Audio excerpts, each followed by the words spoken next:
Scholars disagree about this question. Did the Israelites treat these laws in the first few books of the Bible as codified law or as something else? There are basically three views that scholars will support.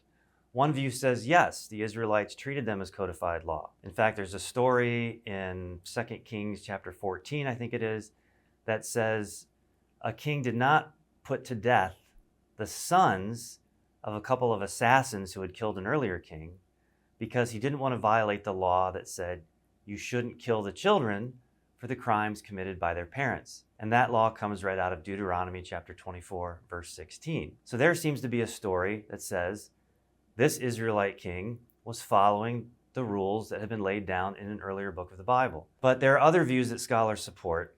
So the second view would say they didn't really treat the laws as codified law.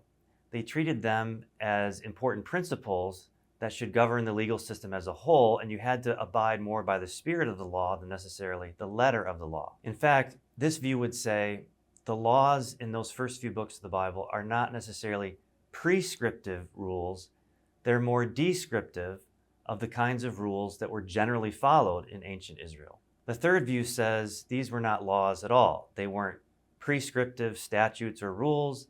They weren't descriptive of what the society normally did.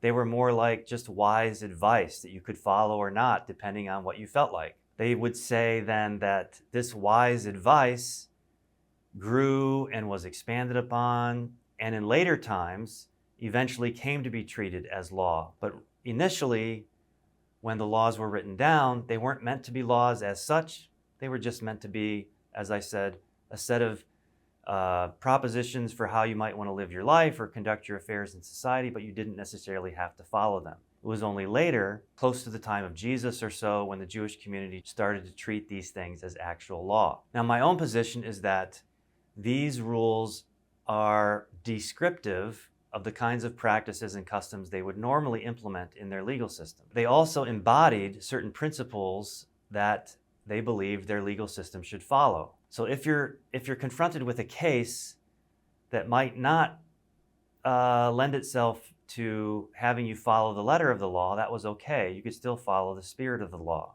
Let me give you one quick example. In a couple different places in Deuteronomy and in the book of Numbers, it says you shouldn't convict someone of a serious crime, especially homicide, without two witnesses who would be testifying against the defendant. But in some cases, you might have plenty of evidence that shows a person stole something or even committed murder, but you've only got, let's say, one witness, but lots of other types of evidence. In the case of theft, maybe physical evidence was found in the hands of the person who stole the goods. I think the spirit of the rule would say, you're certainly welcome to convict this person based on one witness plus the other evidence you have.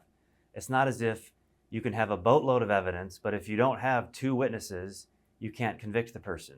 The system wouldn't have been able to function in that way, in my opinion. So I think initially, these provisions that we find in the first few books of the Bible tell us a lot about how they conducted themselves legally, but they also impart to the readers certain principles and guidelines that they wanted them to follow as they operated within the society and as they tried to conduct their legal affairs.